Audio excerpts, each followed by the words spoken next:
Sekarang ini serasa badai bagiku. Orang tua menjodohkanku dengan pria yang sama sekali tak kusukai. Tak ada jejak ketampanan di wajahnya. Segala hal tentang dirinya tidak ada yang bagus di mataku. Usianya yang terlampau muda tak sepadan bagiku. Aku sedang merencanakan sesuatu agar ia tak suka padaku. Apapun kulakukan agar kata cerai terucap melalui mulutnya. Cuci semua bajuku ya. Aku Kate mau tidur. Bentakku kepada suamiku. Aku sengaja menyuruh-nyuruhnya. Aku gak mau melihat wajahnya sampai setahun lagi. Hidup terasa di neraka bersamanya. Ia papa yang cuci semua baju mama. Mama tidur aja kasihan kalau habis pulang langsung cuci baju. Mau papa pijitin MA? Gak mau, aku mau tidur. Ia mengatakannya sambil membanting pintu. Walaupun ini rumah suaminya tapi ia merasa berhak sebagai istrinya. Di dalam kamar, Nia tidur di ranjang terpisah. Suaminya tidur di ranjang sebelah yang agak kecil.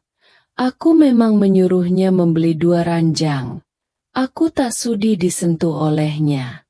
MA, buka pintunya.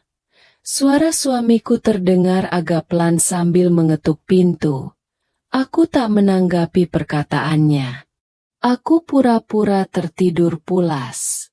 Tak berapa lama kemudian suara ketukan menghilang. Biar tahu rasa. Pikirku kejam lalu kembali memeluk bantal. Besoknya aku keluar kamar tidur untuk mandi. Kulihat suamiku tertidur pulas. Ia sedang libur hari ini. Aku pergi mandi cukup lama lalu bersiap-siap berangkat kerja. Saat melangkah keluar halaman kulihat suamiku telah mencuci banyak pakaianku. Huhu, sebentar lagi pasti dia menyerah punya istri sepertiku. Aku berangkat jam 6 pagi dan pulang jam 5. Setelah ku pulang kantor, suamiku sudah menghidangkan nasi goreng kesukaanku. MA, papa buat nasi goreng kesukaan mama. Mama coba ya. Aku terdiam sejenak memandang nasi goreng itu. Lalu ku duduk di kursi dan mulai memakannya. Saat ku telan tiba-tiba ku sembur tepat ke mukanya. Wuk, nasi goreng asin begini kamu kasih aku. Geramku marah sambil memuntahkan nasi. Lalu menggeser piring hingga jatuh. Rang. Aku sengaja menjatuhkannya. Membuat suamiku menatapku sesaat setelah membersihkan sisa nasi di mukanya. Tapi tak ada sinar kemarahan di matanya. Hanya iba. Maafkan Papa MA. Papa kira masakan Papa enak. Sekali lagi maafkan Papa. Lalu ia mengambil pecahan piring yang pecah dan nasi. Dibungkus dan dibuang. Aku melihatnya keluar rumah untuk membuang pecahan lalu pergi dari rumah. Pasti dia gak bakal mikir 2 kali untuk menceraikanku. Pikirku senang. Malam harinya aku merasa kelaparan. Sebenarnya nasi goreng yang tadi enak banget. Hanya saja aku tak sudi memuji masakannya. Bisa-bisa dia bakal melayang sampai pohon kelapa. Aku mau buat dia terhina. Buat dia melayang sebenarnya. Tapi melayang sampai pohon toge. Biar rendah-rendah sekalian. Kemudian saat ku menjelek-jelekannya, suamiku pulang sambil membawa nasi goreng yang dia beli di luar. Ini MA makanannya. Pasti mama lapar. Aku gak lapar, dustaku padanya. Lalu ia tetap menyodorkan makanan dan pergi dari rumah lagi. Ya Tuhan, aku tak tahu jalan pikiran dia. Sudah berapa kali ku coba menghinanya dan berharap kata cerai. Tapi tak sedikit pun itu keluar. Aku terus berusaha membuatnya berpikir untuk menyudahi semuanya. Kususun berbagai rencana selama setengah tahun pernikahan kami, tapi hasilnya nihil. Kemudian saat ku terbawa emosi dan pekerjaan menuntutku memforsir tenaga, disitulah saat-saat terburukku. Tubuhku mendadak terserang stroke. Pas saat ku tiba di rumah.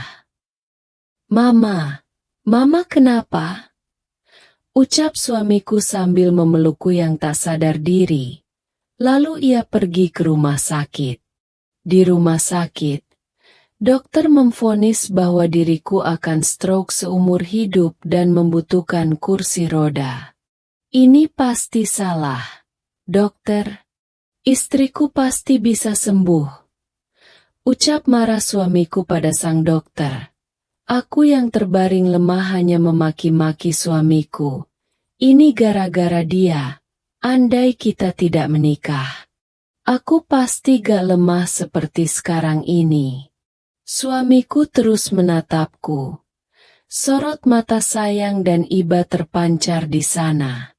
Cih, lagi-lagi tatapan itu. Pikirku marah. Papa akan beli kursi roda. Ini cuma sementara. Papa yakin Mama pasti sembuh. Aku hanya menatapnya dengan ekspresi hujatan. Ini gara-gara dia. Gara-gara dia. Malam yang jernih saat itu sekarang seakan-akan diliputi kegelapan. Aku terus menyalahi suamiku dengan tatapanku. Kami pulang dan suamiku membopongku ke kasur. Papa akan temani Mama. Kalau Mama butuh apa-apa, beri isyarat saja ke Papa. Aku terpaksa mengangguk saat itu. Tak ada lagi yang bisa kulakukan. Papa janji akan terus jaga Mama.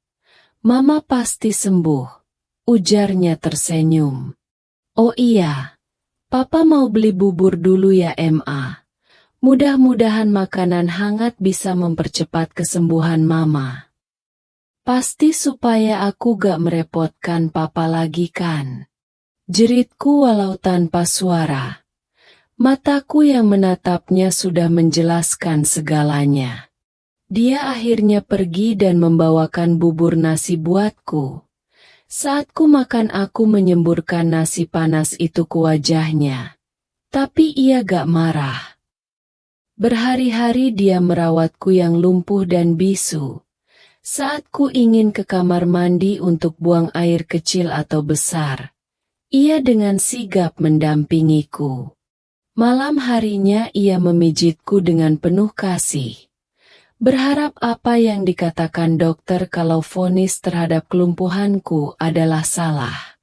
Ia membantuku berdiri sambil memegang tanganku. Berjalan kecil untuk menguatkan syaraf kakiku, tapi tetap saja aku membencinya. Aku tetap menyalahkannya atas apa yang terjadi padaku. Tak pernah sedikit pun terlintas rasa sayang di hatiku. Ia tetap merawatku, memandikanku dan mengajakku ngobrol dan melatih kakiku dengan berjalan, walau masih diseret-seret. Aku juga mengetahui ada saat-saat ia pergi ke ruang pribadinya yang tak pernah kudatangi saat ku sehat. 2 jam ia di situ dan akhirnya merawatku lagi hingga akhirnya ia dipecat dari pekerjaannya karena sibuk merawatku. Aku tetap tak suka padanya. Hingga akhirnya saat ku berjalan dibantu olehnya ternyata kakiku mulai merasakan kram. Aku langsung menyuruhnya membawaku ke kasur. Lalu ku tak sadarkan diri. Keesokan harinya ku merasakan sakit di perut ke bawah. Aku mengira hanya sakit biasa dan mulai menggerakkan kakiku. Dan ternyata aku sudah sembuh. Aku sembuh. Ucapku girang lalu langsung menutup mulut. Ternyata syaraf suara dan kakiku telah sembuh. Aku tidak memberitahukan suamiku kalau ku sembuh.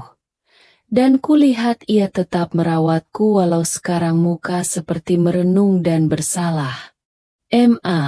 Sebenarnya aku. Ucap suamiku tergagap. Aku bingung dengan apa yang ingin ia katakan. Tapi kuanggap angin lalu. Sikapnya terus berubah hingga akhirnya ia terjatuh saat membawa makanan buatku. Aku yang sudah sembuh menatap sinis kepadanya. Mengira ia hanya bercanda. Jadi hanya menaruhnya di atas kasur tanpa merawatnya sama sekali.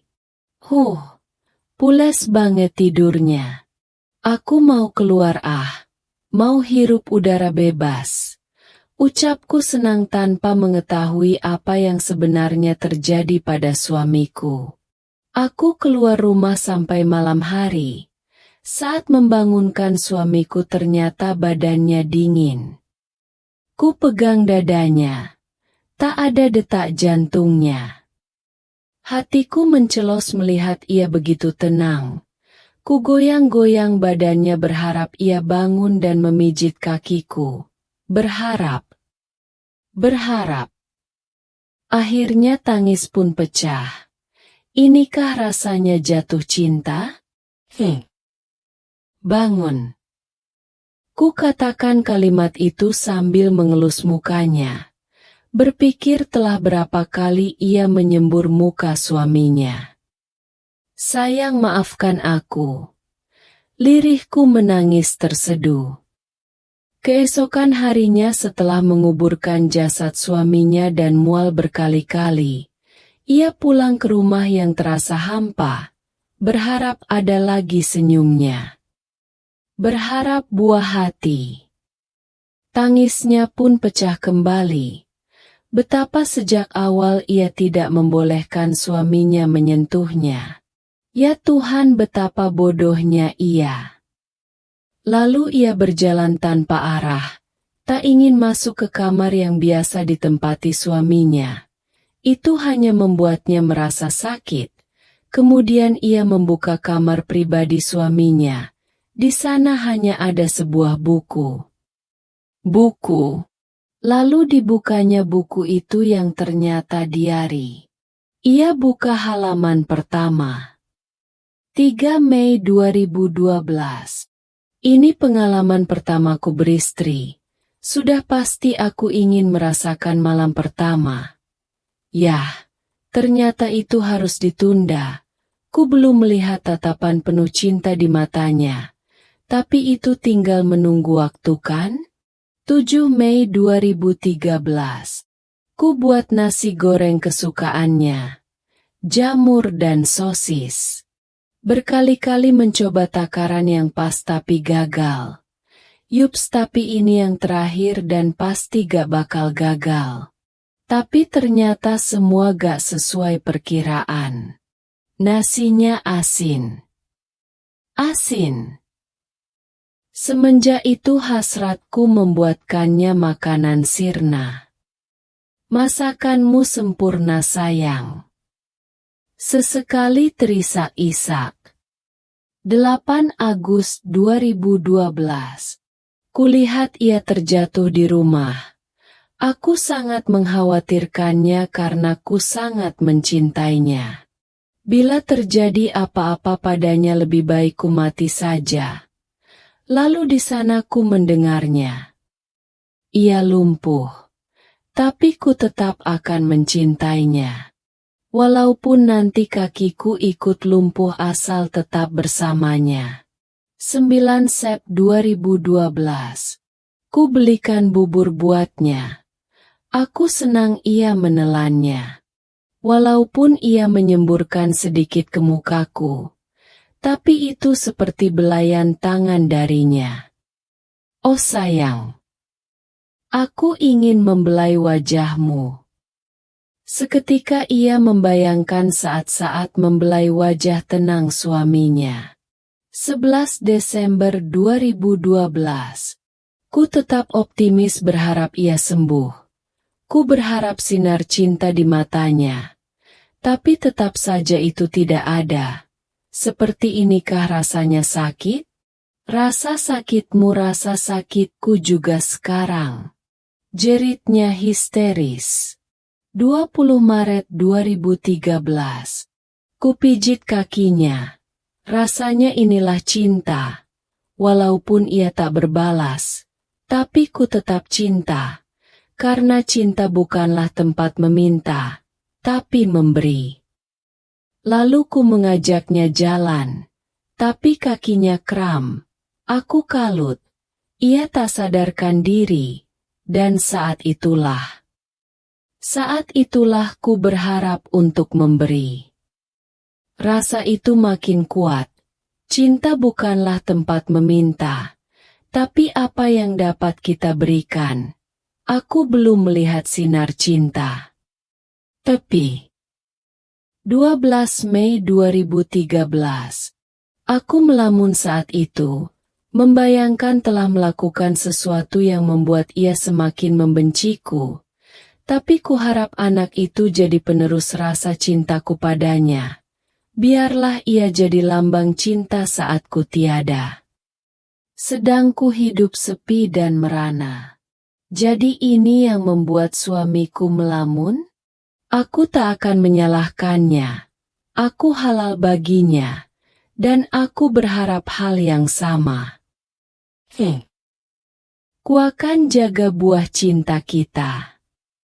5 tahun kemudian, aku datang ke makam suamiku bersama putraku. Nisan suamiku telah ku ganti. Sekarang ku pesan kepada penjual nisan agar dibuatkan ukiran tepat di tengah nisan dengan mutiara cinta. Cinta bukanlah rasa takut, cinta itu akan pergi meninggalkanmu suatu saat nanti. Cinta adalah sesuatu yang membuat hatimu utuh. Yang membuatmu menjadi lebih baik dari hari ke hari. Cinta adalah saat kau menatap orang yang kau sayang dan kau tahu sampai ke detak jantungmu. Ia adalah orang terbaik yang kau kenal.